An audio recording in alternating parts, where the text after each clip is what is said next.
po, tayo po ay yumuko at tayo po ay manalangin. Hallelujah, O God, Lord, purihin ka, O Diyos. Salamat po, Panginoon, muli sa pagkakataon pong ito na magkaroon po kami ng Google Meet, Lord, ng pagkaklase tungkol sa principles and method of teaching. At Lord, sa pagre-report po ng Rose Ann, dumadalangin po kami ng patuloy na igawad din po sana yung wisdom at knowledge, Lord God, din mula po sa inyo. Maging po sa aming guro, kay Pastor Joshua, Lord, dumadalangin po kami ng patuloy na pagpapala sa kanyang pamilya, Lord God, sa wisdom at knowledge din po, at maging sa mga kaklase ko po at kasama dito sa second year, dumadalangin po kami patuloy ng inyong pagsama. Salamat po sa inyong kabutihan, sa inyo po naman yung pinagkakatiwala ang kabuuan ng gabing ito. Salamat po, in Jesus' name we pray. Amen po at amen. Thank you, Sister Zen. At sige, bigay na natin lahat ng pagkakataon para kay Ma'am Rose Ann. Good evening po. Allow me to share my screen po. Rinig naman po ako, everyone. Kinakabahan po ako. Ayan. Okay. So, ang ire-report ko po ngayon pong gabi na ito ay all about po sa Integrated Teaching Model by Benjamin Bloom. So, bigyan ko lamang po kayo ng short po na introduction kung sino po si Benjamin Bloom. Okay. So, si Benjamin Bloom po ay ipinanganak noong February 21, 1913 in Lansford, Pennsylvania, and na-receive po niya ang kanyang bachelor's and master's degree sa Pennsylvania State University po noong 1935 and a doctor in education from the University of Chicago in March 1942.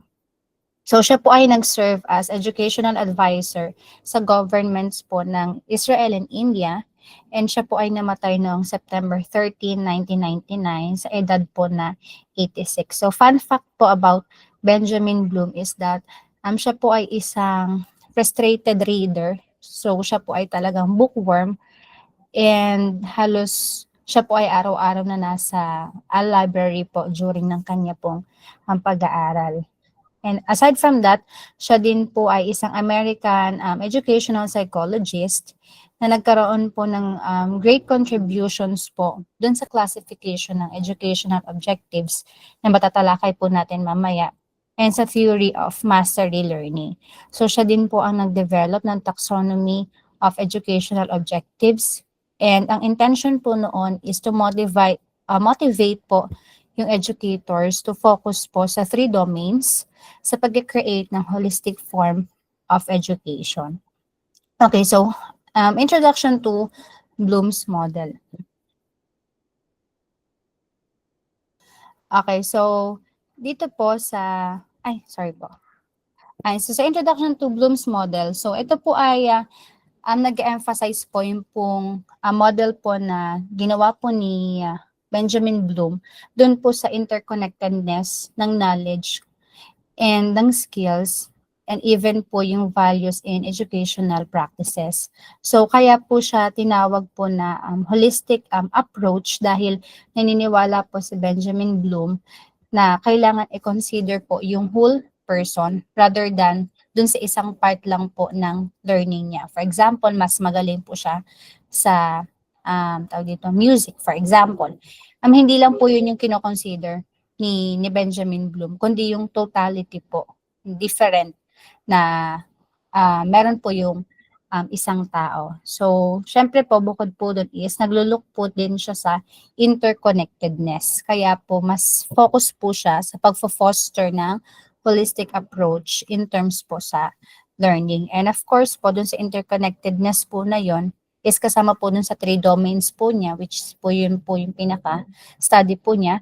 And meron po doon tayong matatalakay, which is yung pong physical, mental, emotional, social, and spiritual well-being. So ano po ba yung 3 domains under po dun sa Bloom's model? So Bloom's model learning domains po is 3 po yan. So nagko-consist po yun ng cognitive domain, affective, and psychomotor aspects.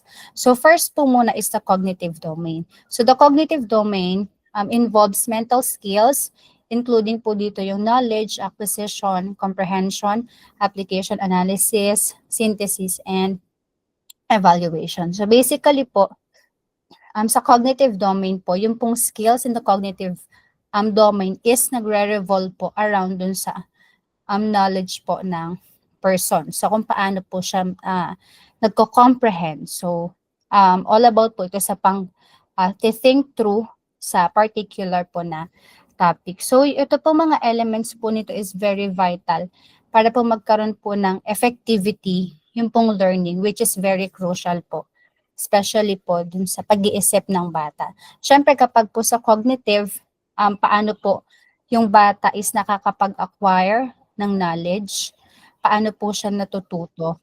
And under po the cognitive domains, so meron pong 6 levels, which is yung pong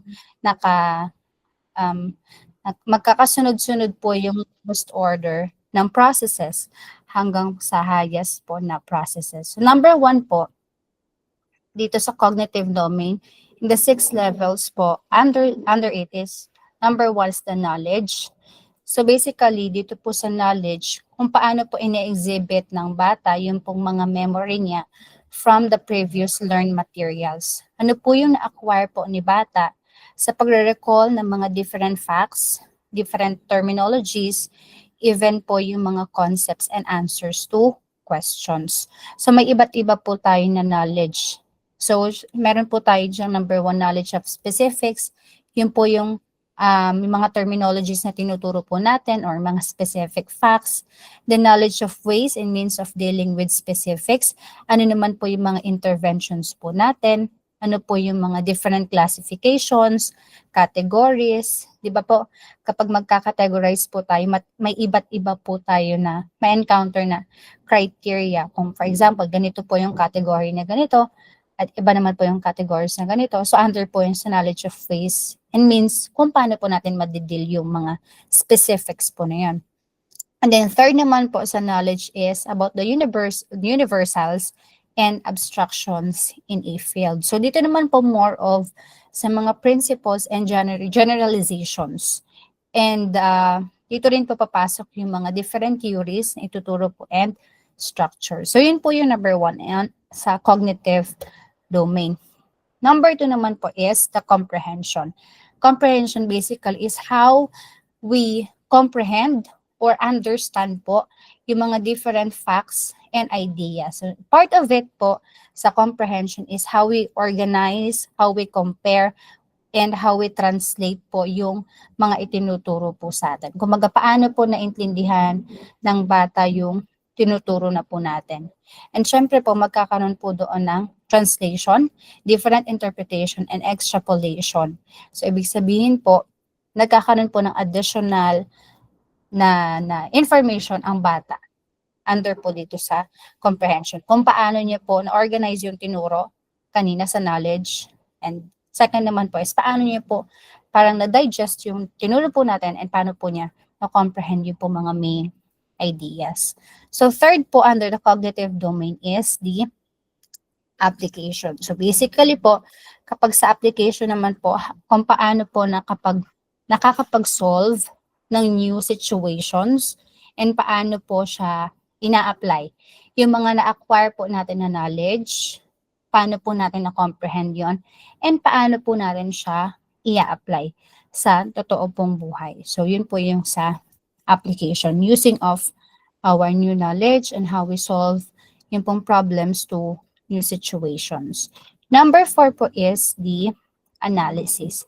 So sa analysis po, we analyze, we examine, and we break po the informations into different parts. Okay, so meron po tayo ditong kumbaga, magpa-find po tayo ng mga evidences to support yung pong general knowledge na meron po tayo. Like kunwari, di ba po sa examination, if analysis po yung ginagawa po natin na parang pinaka-direction sa kanila, they're going to analyze the whole situation, the whole context po ng exam para po maintindihan po nila. So meaning, i-examine po yung mga information, i-divide po yun into parts para po mas makita po natin yung evidences that will support our general knowledge. Ayan, number 5 naman po.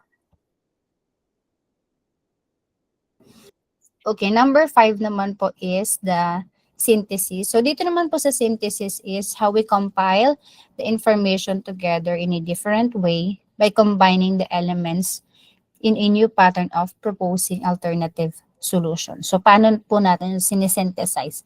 Paano po natin pinagsasama-sama yung mga different informations? Kumbaga mas deeper level po siya. Kaya po ito pong sa under ng cognitive domain, meron pong lower processes hanggang sa higher processes. Itong pong 5 and 6 mga higher processes na po ito under the cognitive, kung paano po natututo or nag-iisip ang bata. So yun po yung sa number 5, the synthesis, how we compile the general informations, paano po tayo magkakaroon ng alternative solutions po. And number 6, finally is the evaluation. Evaluation naman po is how we present and defend our opinions by making judgments about information, validity of ideas, or quality of work based on a set of criteria. So under the cognitive domain, yung pong evaluation is paano po pinapresent and dinedefend ng natin, kunwari po, tayo po mga students, yung pong iniisip natin. Kumbaga, syempre po, based po ito sa mga criteria po na nakapresent, paano po nagiging valid yung pong mga opinions and ideas po natin. And dun po papasok yung pong quality ng napag-aralan po natin. So, yun po yung under po ng cognitive domain. Number 2 naman po in Bloom's learning domains is the affective. Okay, so under po ng affective, meron po tayo ditong 5, receiving, responding, valuing, organizing, and characterizing. So, doon naman po sa pangalawa, which is the affective domain, nakafocus naman po siya sa emotional. So, yung cognitive po kanina, nakafocus po siya dun sa mga general knowledge po natin and information. Affective domain naman po focuses on the emotional aspect naman po ng learning. Na syempre po dun po sa emotional aspect na yun, nag-encompass po dun yung attitude po natin, yung feelings po natin, values and motivation. So yung skills po natin in the affective domain describe po how we react emotionally and ano po yung ability po natin to feel another's living pain or like joy. Yan. Kumbaga,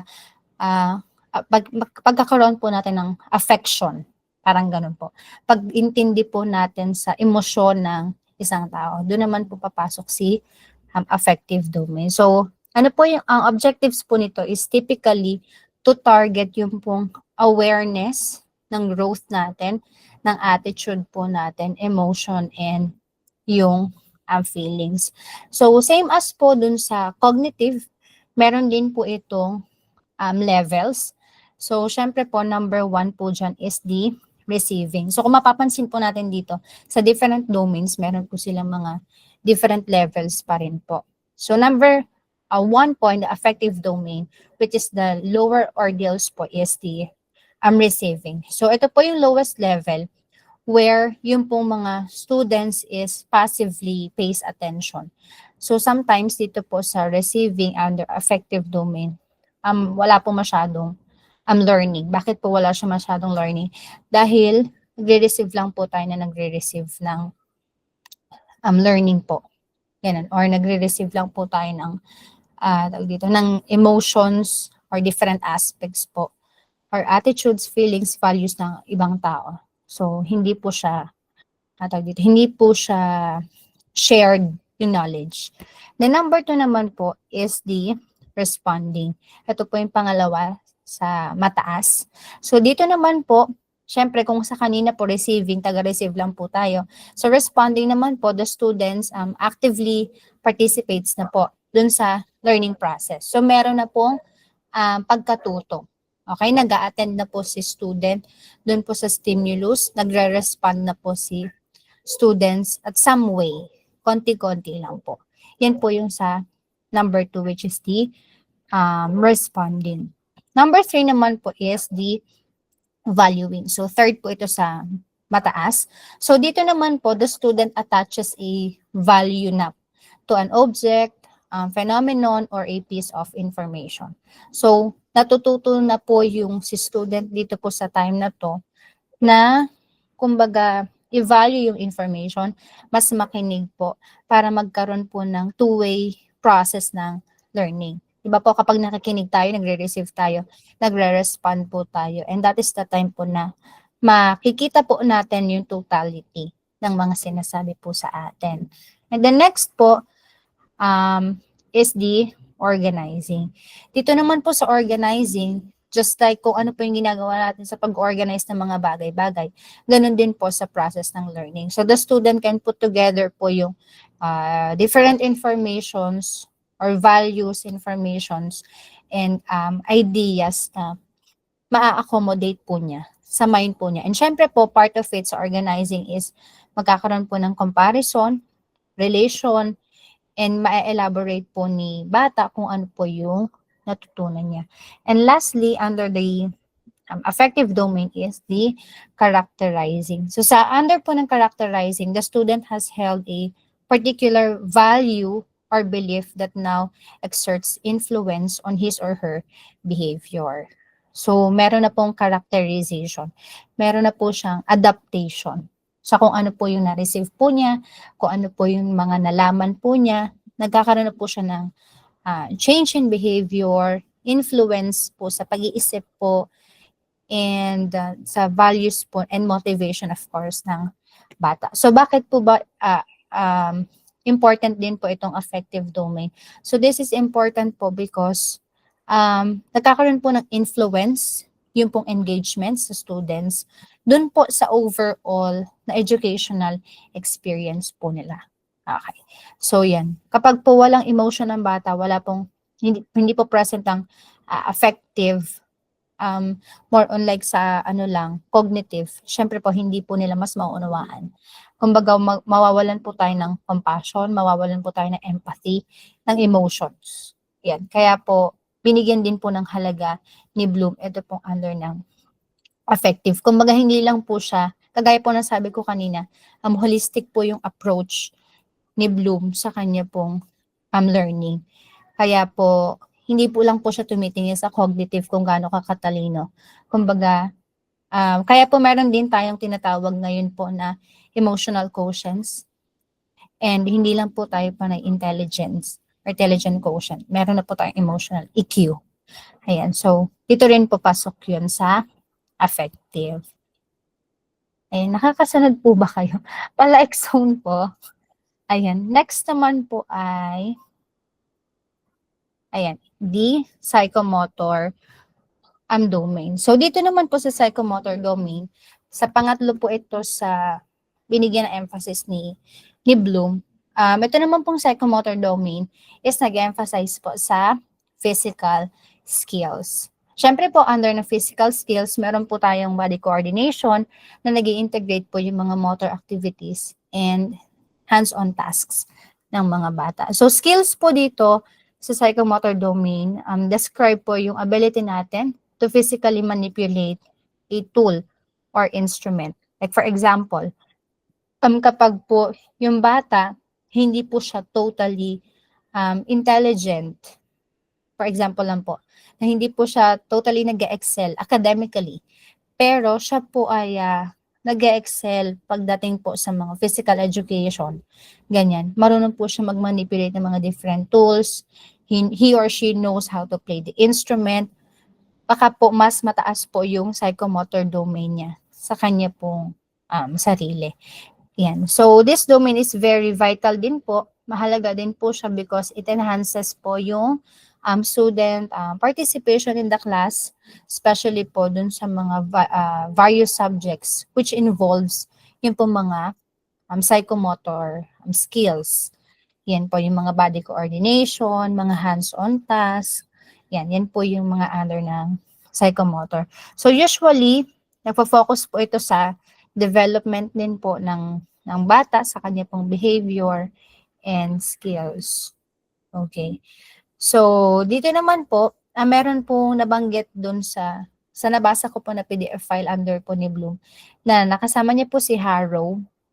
Harrow's taxonomy, kung tawagan po, na kumbaga binigyan po doon ng emphasis yung pong sa mga reflex movements, mga reactions po natin, and binigyan din po ng emphasis doon yung mga fundamental movements po natin, basic movements. Kagaya po ng bata, usually ilang taon po ba ang bata na naglalakad? Mga months, mga 8 months po siguro naglalakad na yung bata, no? So, under po yun ng psychomotor domain. So, may mga fundamental basic movements po, no? Meron pong present yung perception po nila, paano sila magre-respond sa stimulus. Ayan, or sa, kunwari po, ang stimulus po natin, or ang ipapagawa po natin sa bata ay papakainin natin. Ang stimulus po natin ay yung food mismo. Siyempre, ang tendency po ni bata is it's either kukunin niya po yung food or ano po siya ng hand gestures niya na humihingi ng food or ibubukan niya po yung bibig niya. So, meron pong response sa stimulus. Okay, so yun po yan.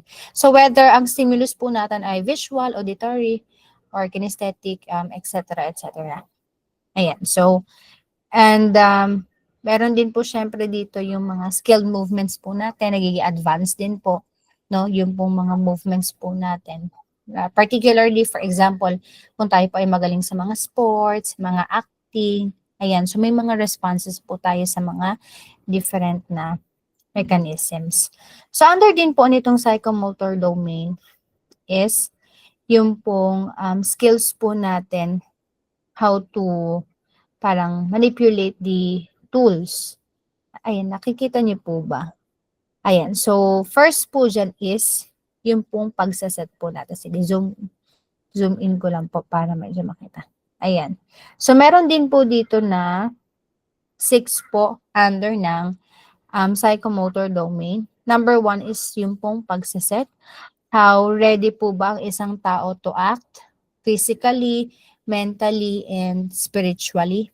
Next is yung mga guided response po natin.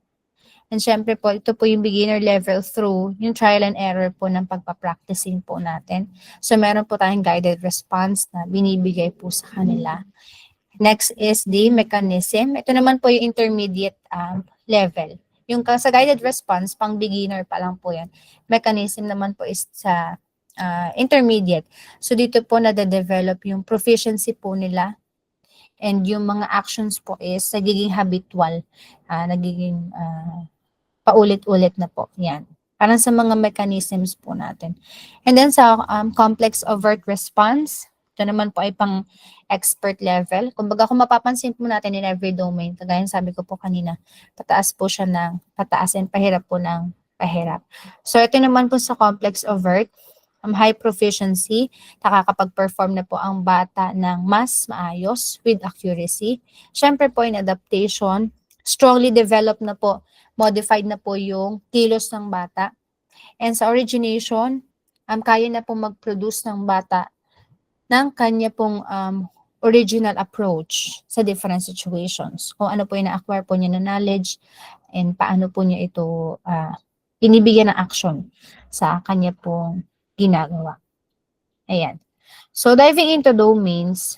So, dito naman po, since si Bloom po ay nagpo-focus on the interconnectedness or dun po sa holistic, binigyan niya po na emphasis yung kahalagahan ng tatlong domain. The cognitive, the affective, and the psychomotor. So, understanding po how these elements work together can enhance educational practices. Kapag yung pong tatlo is naging present, naging maayos, magiging well-rounded, effective po yung teaching approach po natin. Kahit na po may mga diverse learners po tayo and learning sa pagtuturo po natin. So ano po yung classroom application po nitong tatlo? Siyempre po, strategies for integrated learning. So ini-implement po ito for having the holistic approach. Yan, kung mapapansin natin, lagi pong sinasabi ni pangalan nito, ni Bloom, ito pong holistic interconnectedness po ng tatlo. So combining this three aspects po, makakapag-foster po tayo ng great engagement, understanding po sa bata. Ayan. And then, integrated teaching examples. So, makakapag-enhance po tayo ng creativity.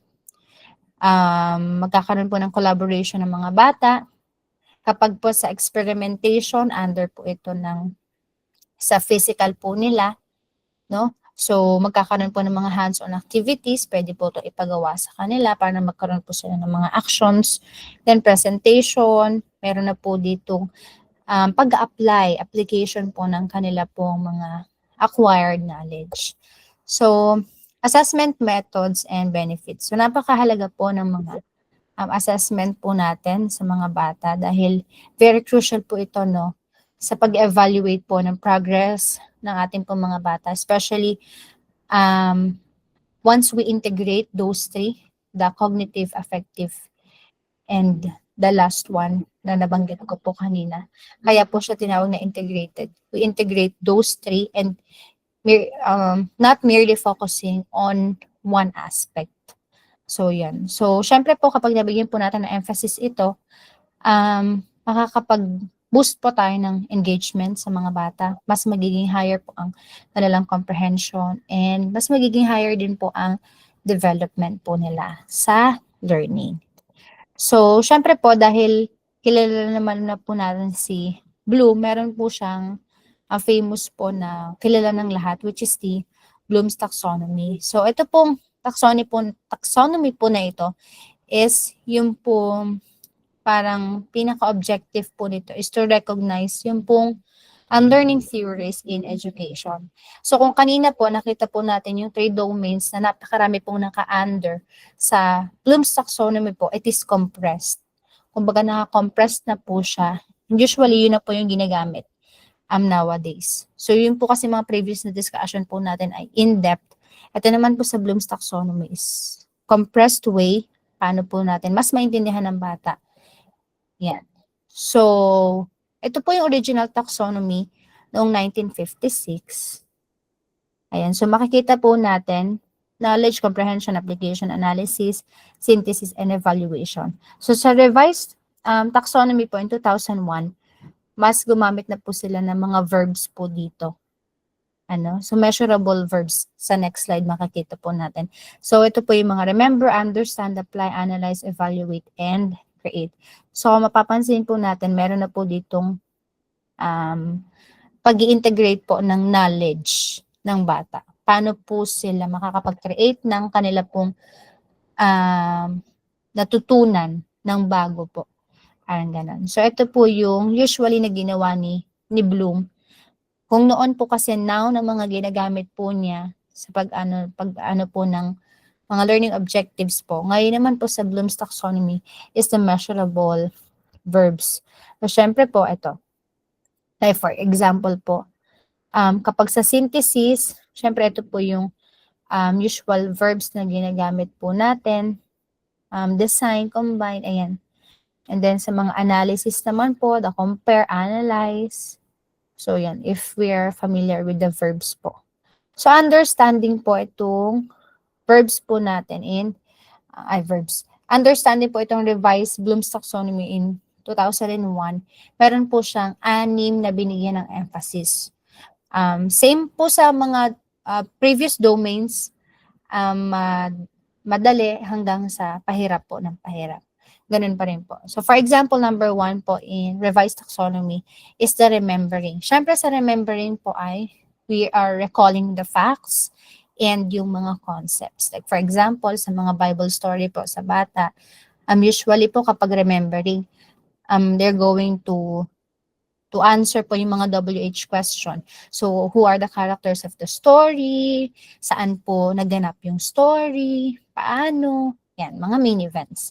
Number 2 po is understanding. So, once they remember po, Bloom believed po na kapag na-understand po nila, kaya po nilang i-explain yung idea and concept. For example, ang Bible story ng Genesis. Kaya na po nilang i-explain somehow yung po mga ideas and concepts po. So, kaya na po dito sa understanding na summarize po ng chapter in the Bible. Then third naman po is the applying. So sa applying po, we use the information to situation. So example, alam po natin na ang Bible ay ang truth and sa Bible may mga commandments. And sa applying po, we are applying po yung mga Bible truths para magkaroon ng manifestation po sa actions po natin and how we live according to the Bible. Fourth po is the analyzing. So sa analyzing, we are breaking information. Nakakaroon po tayo ng mga compare and contrast. So example po dito sa Bible pa rin po, mga cross-referencing. Alam ko po, familiar tayo sa mga cross-referencing. Makakakita po tayo ng mga same na mga Bible verses and meron din po mga contradicting na Bible verses. So nakakapag-analyze po tayo. Number 5 naman po is evaluation. So sa evaluation po, we are judging po yung isang bagay, isang concept based po sa criteria. For example po, yung paano natin i-justify yung pong truth po sa Bible, paano natin siya i-justify. So we are evaluating the different facts. And lastly, number 6 is the creating. So sa under po ng creating, we are publishing a new work. So ito po yung combination ng acquired knowledge po natin, which is dun po sa cognitive na domain. So makakapag-publish na po tayo ng work po natin. Kunwari sa mga bata, na-remember po nila yung Bible story, na-understand po nila, na-explain po nila, na-apply po nila, or nagbigay po tayo sa kanila ng mga possible na real-life situation, how are they going to apply yung pong natutunan nila sa Bible, na-analyze po nila yung pinaka-concept po noon, na-judge po nila yung, or na-evaluate po nila yung truth na sinasabi ni Lord. And sa creating po, paano po nila yun, kumbaga, mabibigyan ng emphasis or like, paano po sila makakapag-create ng bagong gawa, new work, sa pagko-combine po ng mga naalala po nila and naintindihan po nila. So, pwede po dito sa creating, kunwari po, tinuturoan natin ay sa DVBS po mga bata pa. So, sa creating, kunwari naturo po ang Genesis, pwede po sila makapag-create ng new work in relation po sa mga tinuro po natin. So, ganun po gumagawa ito pong Bloom's Taxonomy. So, meron po ako dito ng short video presentation po para mas maintindihan po natin Bloom's yung taxonomy is a framework for categorizing educational goals, created by Benjamin Bloom in 1956. It helps teachers and educators structure their lessons and assessments to encourage higher levels of thinking. The taxonomy has 6 levels, starting from the simplest to the most complex: remembering, understanding, applying, analyzing, evaluating, and creating. Remembering is the first level. It's about recalling facts and basic concepts. For example, a student might be asked to list the main events of a story or recite a mathematical formula. This stage is all about memorization and retention. Understanding is the second level. Here, students explain ideas or concepts. They might summarize a chapter in their own words or explain how a scientific process works. This step moves beyond memorization to ensure the student grasps the meaning behind the facts. Applying is the third level. Students use information in new situations. For instance, they might use a math formula to solve a problem they haven't seen before, or apply a scientific principle to a real-world situation. This level is about using knowledge in practical ways. Analyzing is the fourth level. Students break information into parts to understand it better. They might compare and contrast two theories or examine the motives of characters in a novel. Analyzing involves looking at how the parts of something relate to each other and to the whole. Evaluating is the fifth level. At this stage, students make judgments based on criteria and standards. They might critique a piece of writing or assess the validity of an argument. Evaluation requires critical thinking and the ability to justify decisions. Creating is the sixth and highest level. Here, students produce new or original work. They might write a story, design an experiment, or develop a new way to solve a problem. Creating is about combining elements in novel ways to generate something unique. Bloom's taxonomy encourages educators to move students beyond simple memorization to higher levels of thinking. By structuring lessons around these 6 levels, teachers can help students develop critical thinking skills and a deeper understanding of the material. This approach ensures that education isn't just about remembering facts, but about using knowledge in meaningful and creative ways. For example, in a history class, a teacher might start by having students memorize key dates and events, remembering. Next, they might ask students to explain the causes of these events, understanding. Then, students could apply this knowledge by discussing how these events might have unfolded differently under different circumstances, applying. They might then analyze different historical sources to understand various perspectives on the events, analyzing. Students could evaluate the impact of these events on current society, evaluating, and finally create a presentation or project that connects past events to modern issues, creating. Using Bloom's taxonomy helps create a more engaging and effective learning experience. It encourages students to think deeply and critically about what they are learning and to apply their knowledge in new and innovative ways. However, Bloom's taxonomy isn't without its criticisms. A main criticism of Bloom's taxonomy is that it shows a strict order of thinking skills, making it seem like you need to master simple skills before moving to more complex ones. Critics say this is too simple and doesn't reflect how people really learn. In reality, we might analyze and create things first in order to remember information. In other words, learning isn't as linear and structured as Bloom suggests. Ayan. So, ayan. So, sana po naging mas malinaw po yung sa Bloom's taxonomy, no? Kagaya po na nabanggit dito sa video, meron po tayong skills na mas natututunan and mas nag-focus po si Bloom's dun sa paano po yung ma-integrate yung different cognitives, affective, and dun po sa ano tong third domain, yung nakalimutan ko po yung third domain, sa psychomotor po, no, na atin pong napag-aralan kanina. So, kagaya po ng sabi dito, meron po mga simplest way hanggang sa complex ways. And kailangan po na i-integrate po siya para mas maging fun ang learning ng bata and para mas matutunan po talaga nila yung lesson. So, syempre kapag nare-recall po nila yung information and na-acquire po talaga nila yung knowledge, mas magkakaroon po sila ng chance and opportunity to apply to create new things out of their learning. So, iwanan ko po sa inyo itong isang tawag dito. May paganto din po ako. According to po kay Mark Van Doren, the art of teaching is the art of assisting discovery. Kagaya po ng sabi po natin kanina, we need to be holistic sa approach natin sa learning para mas maintindihan po natin yung ang mga bata and paano po sila natututo. And of course, biblically, we need to really train up yung pong child para po mas matutunan po nila ng maayos, especially po yung mga tuturuan natin ng mga bata na mas maging Kristiyano and mas maging follower po talaga ng Panginoon. So, yun lamang po ang aking report and ito po yung mga references ko po kung gusto po ninyong makita. So, maraming salamat po. Thank you po, Pastor Josh.